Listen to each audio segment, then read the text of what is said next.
오늘 함께 보실 하나님의 말씀은 누가복음 2장 49절 말씀입니다. 누가복음 2장 49절 말씀 제가 봉독하겠습니다. 예수께서 이르시되 어찌하여 나를 찾으셨나이까? 내가 내 아버지 집에 있어야 될 줄을 알지 못하셨나이까 하시니. 아멘. 요즘 우리 자녀들이 학교에 지원을 하거나 또 취직을 위하여서 회사에 지원을 할 때 자기소개서라는 것을 작성하게 됩니다. 예전에는 이력서 한 장이면 충분했던 시절이 있었는데 요즘은 이력서 하나로 되지 않고 내가 살아온 이야기 그리고 내가 어떤 사람인지를 풀어서 이제 적어서 내는 자기소개서라는 것을 쓰게 되어지는데 그것을 심사하는 심사위원이 이런 이야기를 한 것을 본 적이 있습니다. 되게 처음에 읽다 보면 이런 글로 시작하는 자기소개서는 읽지 않게 된다. 처음에 이러한 것이 나오면 그 글이 나오자마자 되게 덮어놓는다라는 겁니다. 그 가운데 하나가 이런 표현이었습니다. 저는 엄부 자모 밑에서 성장하여, 예전에 많이 썼던 말이죠. 저는 엄격한 아버지와 자상한 어머니 밑에서 자라나서 라는 뜻입니다. 이런 표현이 제일 처음에 나오면 심사위원들이 더 읽지 않고 대개는 넘겨버린다는 겁니다. 이유를 들어보니까 이 표현이 아주 진부하고 상투적인 표현이라서 이것으로 처음을 시작하는 글은 그 밑에 별로 읽을 필요가 없다. 그 밑에 새로운 내용이 별로 없을 것이다. 이렇게 판단되기 때문에 이것을 읽지 않고 넘겨놓는다는 이야기였습니다. 엄부 자모 밑에서 자라났다. 사람들이 아주 많이 쓰는 말이니까 우리가 아주 평범하고 그리고 진부하고 상투적이라고 이야기를 할 겁니다. 엄부 자모, 엄격한 아버지와 자상한 어머니. 우리는 흔히 이상적인 부모님을 이렇게 그립니다. 아버지는 엄격해야 하고 그리고 어머니는 자상해야 한다. 그런데 실제로 이 표현은 아버지는 엄격하기만 하고 어머니는 자상하기만 해야 한다라는 뜻이 아니라고 합니다. 이 표현에 대해서 살펴보니까 이렇게 이야기합니다. 동양의 고전은, 동양의 오래된 책들은 아버지와 어머니에 대해서 이야기를 해주는데 아버지는 엄격하고 어머니를 자상한 걸 이야기하는 것 같지만 실제로 그렇지 않다. 가령 큰 가르침이라고 이야기하는 대학이라는 책이나 예의에 대해서 이야기하는 예기라는 책에는 아버지는 자상해야 한다라고 이야기를 하고 있고, 그리고 우리나라의 아주 고전인 명심보감에는 어머니가 엄격해야 집안에 효녀가 나온다 이렇게 이야기를 하고 있다는 겁니다. 그러니까 엄부자모의 뜻이 아버지는 엄격하기만 하고 어머니는 자상하기만 하라라는 것이 아니라 아버지와 어머니가 둘 다 이 두 덕목을 가져야 한다. 때로는 엄격하게, 때로는 자상하게. 서로 나누는 것이 아니라 아버지도 때로는 엄격하고 자상하고 또 어머니도 때로 엄격하고 자상해야 한다. 같이 있어야 한다라는 이야기라는 말입니다. 오늘 말씀의 처음에 아버지와 어머니에 대한 이야기를 나누는 이유가 있습니다. 그것은 우리가 기도할 때, 예배를 드릴 때 하나님을 향하여 쓰는 우리의 신앙의 아주 기본적인 말 가운데 이것이 있기 때문입니다. 오늘도 기도할 때 여러분 우리는 이렇게 기도했습니다. 하나님 아버지. 하나님 아버지라는 말로 우리는 보통 기도를 시작합니다.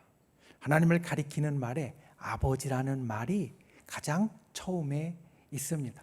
사실 조금 전에 엄격하고 자상한 것이 아버지와 어머니에게 나누어서 있는 것이 아니라 함께 있는 것이다 라고 말씀드리는 것처럼 우리가 하나님을 아버지라 부르는 것은 하나님은 어머니는 안 되고 아버지만 된다라는 뜻이 아니라 아버지라는 호칭 가운데 아버지와 어머니의 그 모습을 함께 가지고 있다라는 뜻이 되어집니다.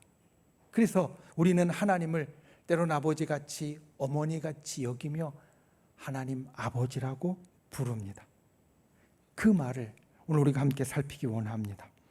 저 하늘의 하나님이 나와 가장 가까운 아버지가 되는 일, 그것이 우리 신앙에 있어서 무엇인지, 그리고 우리 신앙에 있어서 어떤 것을 이루어내는지, 오늘 말씀을 통하여서 아버지이신 하나님과 더 가까워지는 저와 여러분이 될 수 있기를 예수님의 이름으로 축원을 드립니다.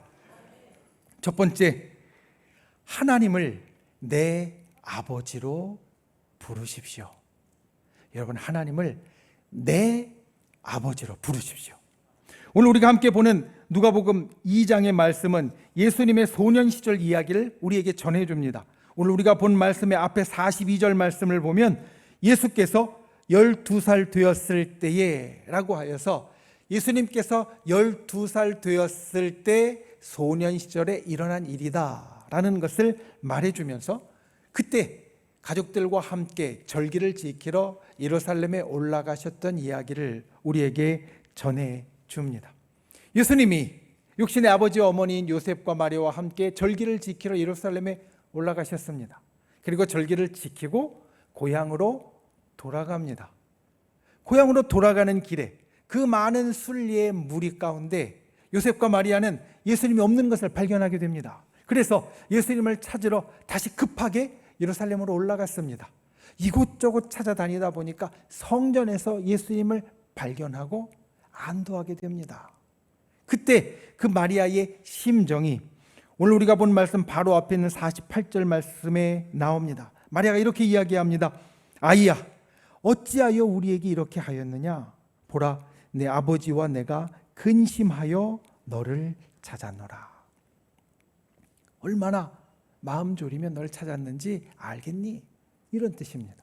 그리고 그 마리아의 이야기에 대한 대답, 예수님의 대답이 오늘 우리가 함께 본 말씀입니다. 예수께서 이르시되 어찌하여 나를 찾으셨나이까? 내가 내 아버지 집에 있어야 될 줄을 알지 못하셨나이까? 사실 이 말씀은 굉장히 평범합니다. 우리가 볼 때 예수님께서 예루살렘에 올라가셔서 어머니와 아버지와 떨어져서 남겨져 있었던 그때 이야기를 우리에게 담담하게 전해주는 것 같습니다. 그런데 사실 이 말씀은 성경 안에서 아주 큰 의미가 있습니다. 무슨 의미가 있느냐? 예수님께서 하나님을 내 아버지라 부른 첫 번째 구절이 되어지기 때문에 그렇습니다. 사실 우리는 예수님이 하나님을 일컬어서 아버지라 부르는 많은 구절들을 기억합니다. 복음서에만 예수님이 하나님을 아버지라 부르는 것이 150번 넘게 나옵니다. 그러니까 우리는 보통 예수님이 하나님을 아버지라 부르는 것이 당연하고 그리고 평범하게 여깁니다. 또 하나님의 독생자이신 아들이시니까 당연히 아버지라 부를 수 있다라고 여깁니다. 그런데 실제로 당시에는 그렇지 않았습니다. 예수님께서 오늘 말씀에 처음으로 내 아버지라고 부르시고 그 다음부터 아버지라는 말씀을 쓰셨는데 이것이 사람들에게는 참 생소한 것이었습니다. 예수님께서 십자가에 달려 돌아가실 때, 다른 말로 하면 로마와 유대의 권력이 예수님을 십자가에서 사형으로 집행할 때 예수님의 죄목이 세 가지였습니다. 첫 번째는 예수님이 유대인의 왕이라 하여서 반란을 책동하였다. 이게 죄목이었습니다. 그래서 로마에서 그 반란을 그대로 내버려 두면 안 된다라고 이야기했던 것. 예수님의 사형을 받을 만한 첫 번째 죄목이 유대인의 왕이라 해서 반란을 책동하였다라는 것이었고요. 두 번째는 성전 모독죄였습니다. 예수님께서 이런 말씀을 하셨습니다. 내가 이 성전을 헐고 3일 만에 다시 지을 것이다.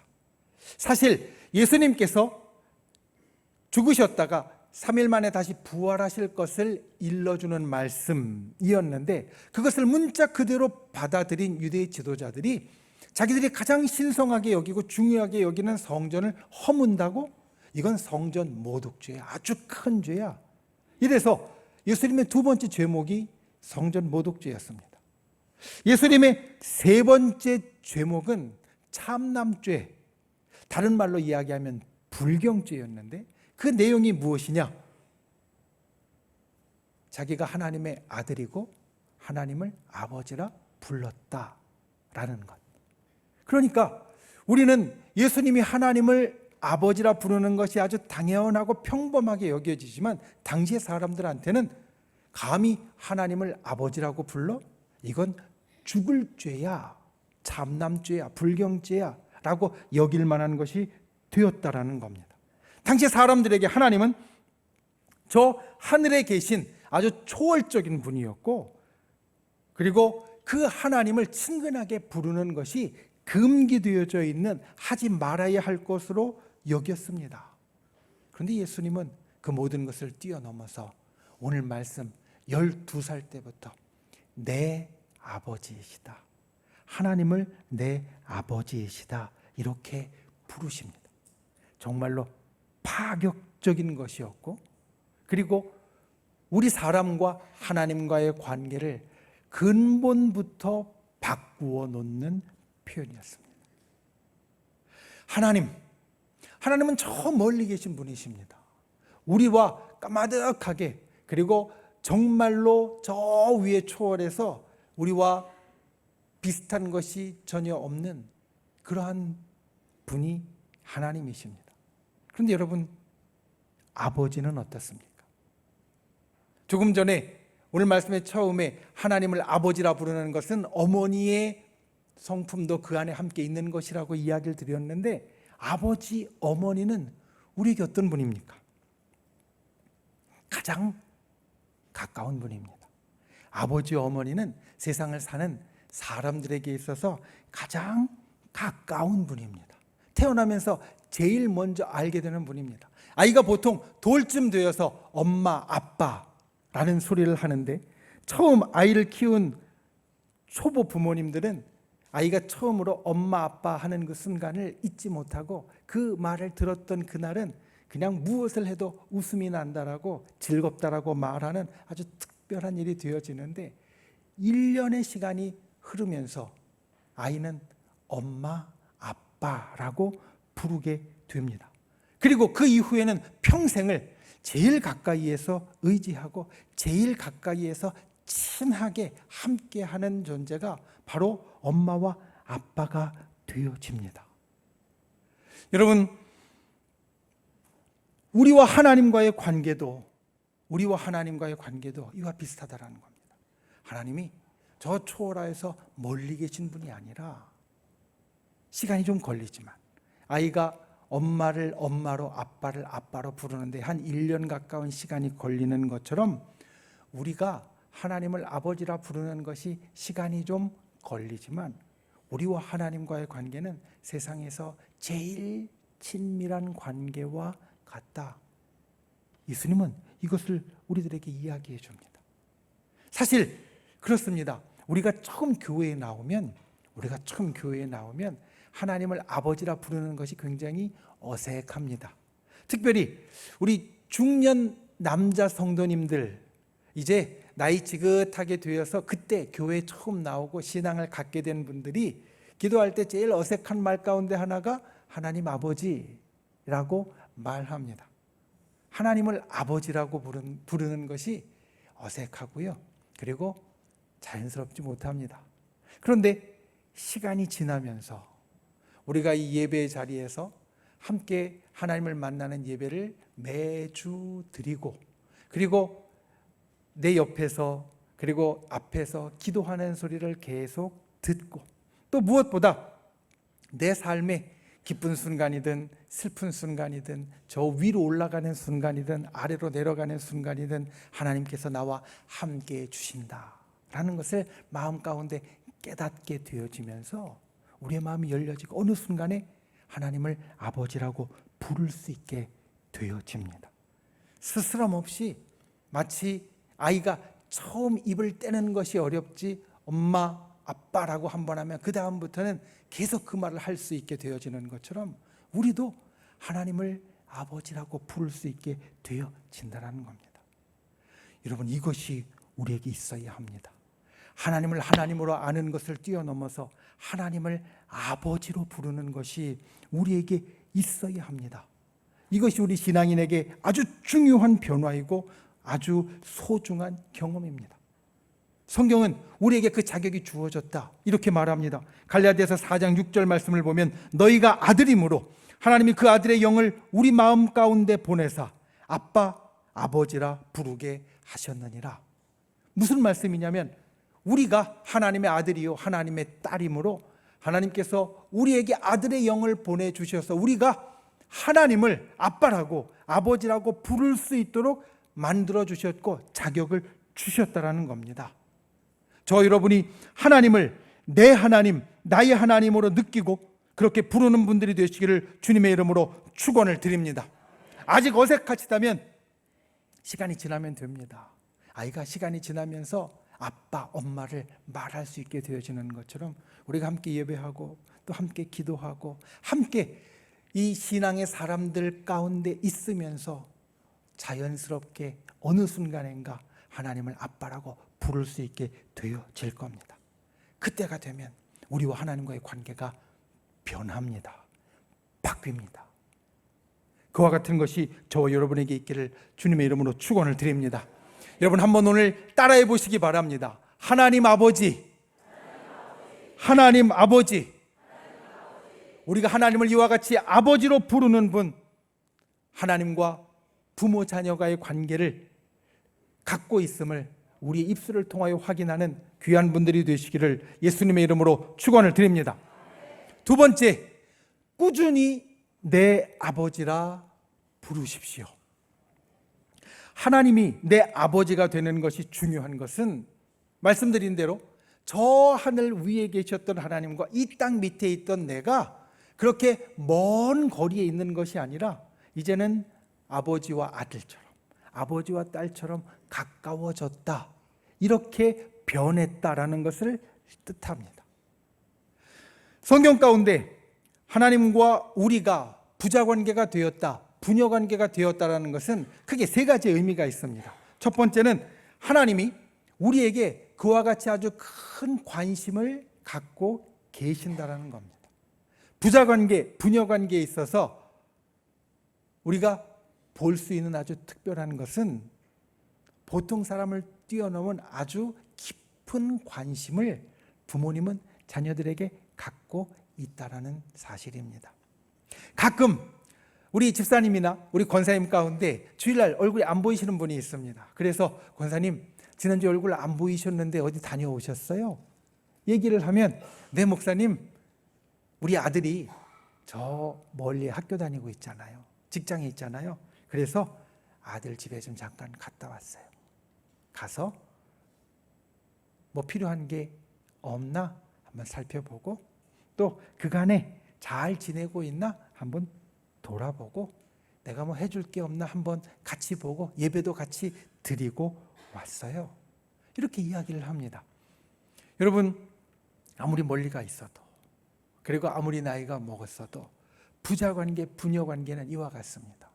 내 아들이니까, 내 딸이니까 내 마음의 관심이 저절로 갑니다. 하나님도 우리에게 이와 같습니다. 성경에 아주 유명한 표현 가운데 이와 같은 표현이 있습니다. 하나님은 우리의 머리털까지 세신 바 되셨다. 내 머리카락의 숫자까지도 아신다라는 말씀은 하나님께서 우리의 아주 세밀한 것까지 깊은 관심을 갖고 계신다라는 말입니다. 우리가 하나님의 자녀가 되었다라는 것, 우리와 하나님이 부자관계, 부녀관계가 되었다라는 것은 하나님이 우리를 향하여 깊은 관심을 갖고 계신다, 이것을 의미합니다. 두 번째로 하나님이 우리를 향하여 정말 큰 사랑을 갖고 계신다. 이것이 부녀관계, 부자관계에 들어 있습니다. 성경에 예수님께서 하신 비유 가운데 탕자의 비유라는 것이 누가복음 15장에 나옵니다. 탕자의 비유 무엇이냐면 둘째 아들이 마치 페류나와 같이 후레자식 같이 아버지가 분명히 살아있는데도 아버지 돌아가셨다고 생각하고 미리 나한테 유산을 주세요. 그 유산을 받아갖고 밖에 나가서 흥청망청 다 써버리고요. 완전히 망해서 집으로 할 수 없이 돌아오게 되는 이야기를 담고 있습니다. 그 돌아온 탕자를, 돌아온 둘째 아들을 하나님 아버지는 받아주고요. 그의 잘못을 다 용서해주고 아들로서 다시 삼고 살게 해줍니다. 생각해보면 만약 아들이 아닌 딸이 아닌 다른 사람이 나에게 그렇게 했다. 나에게 마치 나를 죽은 것 같이 여겨서 달라고 해서 가져가서 다 써버리고 그리고 완전히 망해서 다시 나한테 다가온다. 아마 받아줄 사람이 별로 없을 겁니다. 큰 화를 내거나 아니면 멀리하거나 아니면 적어도 마음에 꽁하게 맺힌 것들이 있을 겁니다. 그런데 아버지는 그렇지 않다라는 겁니다. 자녀가 아무리 잘못했어도, 자녀가 아무리 큰 잘못을 했어도 오는 대로 받아주고 품어주고 용서해주고 그리고 다시 시작할 수 있게 해준다. 부자관계, 부녀관계라는 것은 바로 하나님이 우리를 향하여 그와 같이 아주 큰 사랑, 모든 것을 다 용서하고 모든 것을 다 품는 사랑을 가지셨다. 이런 뜻입니다. 그리고 하나님과 우리가 부자관계, 부녀관계라는 것의 세 번째 의미는 우리와 하나님과의 관계를 아주 단순하게 보여주는 데 있습니다. 여러분, 하나님은 전능하신 분이시고 그리고 또한 저 하늘에 계신 영적인 분이십니다. 그래서 성경이 하나님에 대해서 많은 이야기를 하고 있지만 우리가 그 하나님을 다 알기는 정말 어렵습니다. 때로는 복잡하기 때문에 어렵고 때로는 우리의 지식에 한계가 있기 때문에 어렵고 때로는 영적인 것이기 때문에 어렵습니다. 우리와 하나님과의 관계가 어떤 관계인지 우리가 정확하게 아는 것은 우리의 지식의 한계를 뛰어넘는 일이고 성경이 아무리 우리에게 이야기해주고 있어도 그것을 간단하게 받아들이기는 쉽지 않은 일입니다. 그런데 그것을 하나로 정리해주는 말이 바로 이것입니다. 하나님이 나의 아버지이시다. 하나님이 내게 해주시는 모든 일, 하나님께서 세상에 행하시는 모든 일, 하나님께서 우리에게 나타내시는 모든 일이 영적으로 이렇게 이해되고 저렇게 이해되고 또 성경에 보면 이런 하나님의 품성이 있고 저런 품성이 있고 이렇게 설명해 주지 않아도 한마디로 이해된다는 겁니다. 하나님이 내 아버지이시다. 우리를 사랑하시고 우리를 축복하시고 우리를 인도하시는 하나님, 왜 그러실까? 다른 게 필요 없이 그냥 내 아버지이시니까. 내 아버지이시니까 그와 같은 모든 것을 다 이루어 주신다. 그래서 하나님과 우리와의 관계를 부자관계로, 부녀관계로 이야기하는 것은 정말로 때로는 이해하기 어려운 복잡한 우리와 하나님과의 관계를 아주 단순하게, 아주 직접적으로 표현해 주는 말이라고 이야기를 합니다. 우리가 하나님을 아버지로 부르는 순간 이 모든 것이 이루어집니다. 하나님이 나에게 깊은 관심을 갖고 계시고 나에게 모든 것을 용서하고 품어주시는 사랑을 갖고 계시고 하나님과의 나의 관계를 다른 어떤 설명이 필요하지 않은 아버지와 아들, 아버지와 딸의 관계로 이야기해 줄 수 있게 해 주는 것. 그런데 중요한 것은 우리가 이것을 한 번 가질 것이 아니라 계속 이어가야 한다라는 사실입니다. 오늘 예수님이 내 아버지라 부르신 이후에 말씀드렸듯이 복음서는 150번 이상 예수님이 하나님을 아버지라 부르는 말로 채워져 있습니다. 우리가 하나님을 나의 하나님으로 처음 고백한 그 순간 나와 하나님과의 관계가 변하고 근본적으로 가까워진 그 순간 기억해야 될 것은 이것이 한 번 일어나는 것이 아니라 계속 이루어져야 하는 일이라는 것입니다. 탕자의 비유에서, 조금 전에 말씀드린 탕자의 비유에서 작은 아들이 집으로 돌아오면서 제일 주저하는 것이 있습니다. 내가 아버지한테 그렇게 몹쓸 짓을 했는데 아버지가 나를 받아주실까? 그래서 면목이 없는 이 둘째 아들은 와서 이렇게 이야기합니다. 아버지, 나를 아들로 안 받아주셔도 괜찮습니다. 그냥 종의 하나같이 여겨주셔도 됩니다. 그런데 아버지는 그 작은 아들, 종으로서 받아주어도 괜찮다라고 이야기하는 그 아들을 향하여서 이렇게 이야기합니다. 너는 내 아들이다. 너는 계속해서 내 아들이고 너는 변함없이 내 아들이다.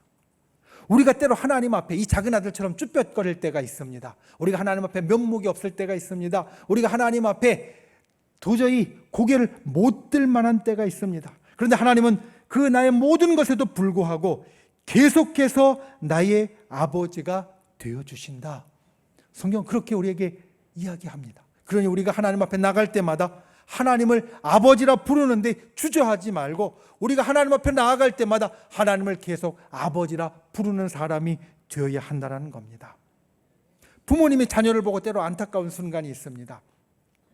자녀가 사고를 쳤습니다. 혼자서 어떻게든지 해보려고 하다가 뒤늦게 부모님을 찾아와서 아빠, 엄마, 내가 이렇게 사고 쳤어요. 어떻게 좀 도와주세요. 그때 보통 이런 이야기를 합니다. 좀 더 빨리 오지. 그러면 좀 더 쉽게 해결됐을 텐데. 자기 힘으로 어떻게든지 해보려고 돌지 말고 먼저 찾아왔으면 보다 더 수월하게 해결할 방법이 있었을 것이다라는 말입니다.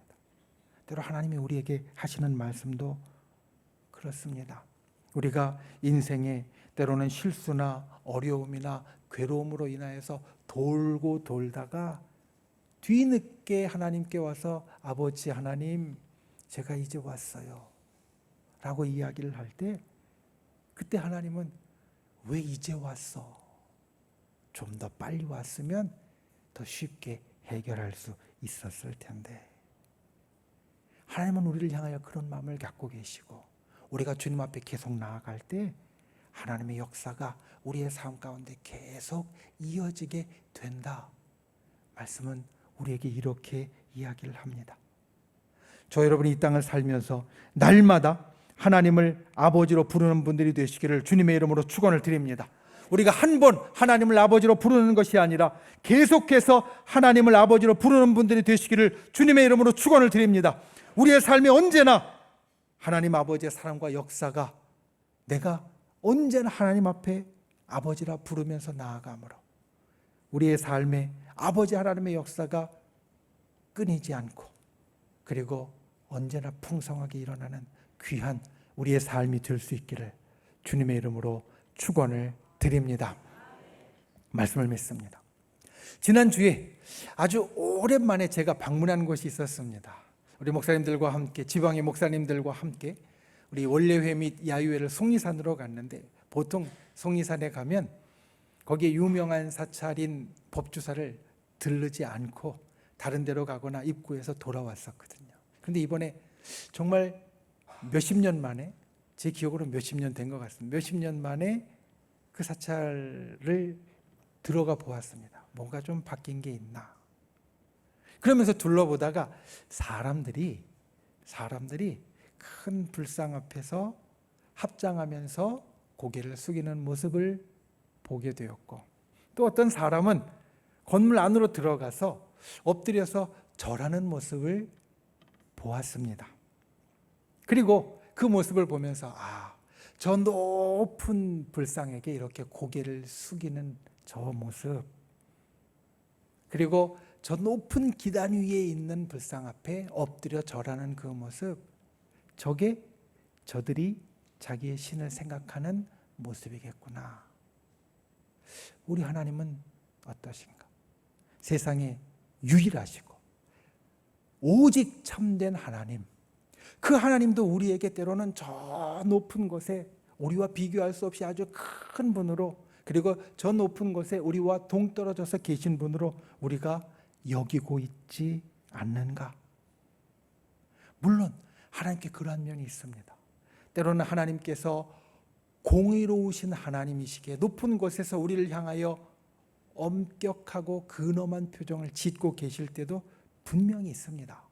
그런데 기억할 것은 그 모든 것 이전에, 그 모든 것 근본에 하나님이 때로는 엄격한 표정을 갖고 우리를 바라보실지라도, 때로는 저 위에 계신 것 같이 느껴질지라도 하나님은 그 모든 것 전에 우리의 아버지가 되어지신다.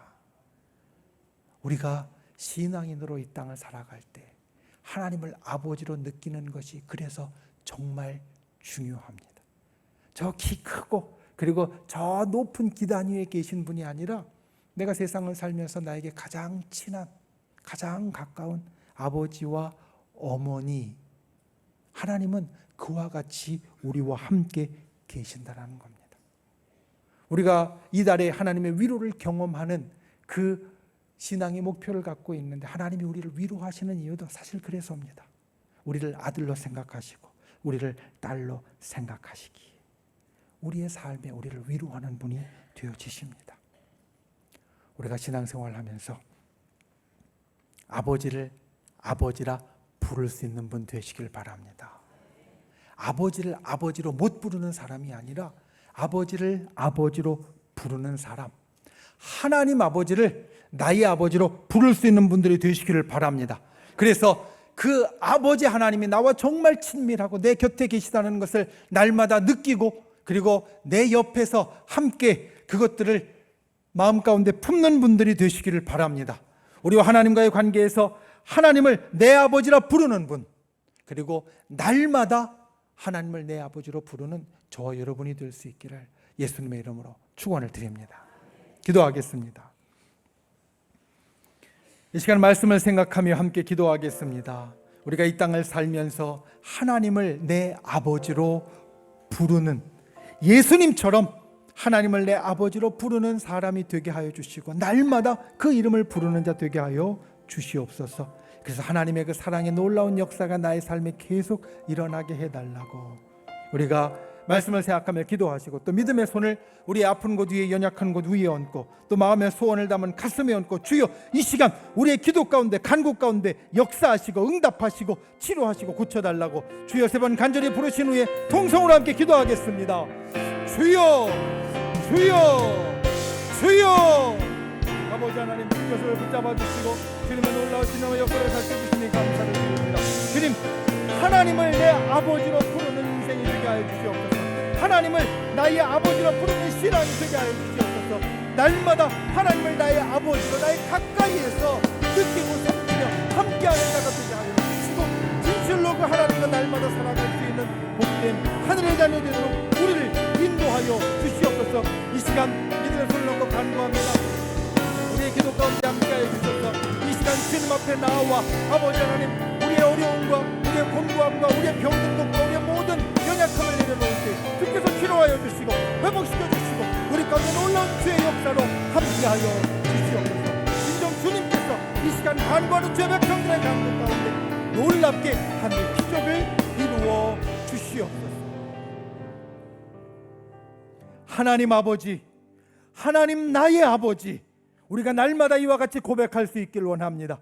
그리고 아버지 되신 하나님의 사랑과 아버지 되신 하나님의 놀라운 역사가 우리의 삶에 일어나길 원합니다. 주님, 저 하늘에 계신 하나님이 나와 먼 하나님이 아니라 내게 아버지처럼 가장 가까운 하나님임을 우리를 언제나 기억하고 붙잡게 하여 주시옵소서. 이 시간 믿음의 손을 놓고 간구하는 우리의 기도에 응답하여 주시옵소서. 우리를 치료하여 주시옵소서. 회복시켜 주시옵소서. 응답하여 주시옵소서. 구원하여 주시옵소서. 나세 예수의 이름으로 명하노니 우리를 둘러싼 모든 어둠의 세력들은 떠나갈지어다. 우리를 올가매고 있는 모든 악한 마귀 병마 사단은 이 시간 십자가의 권능으로 사라질지어다.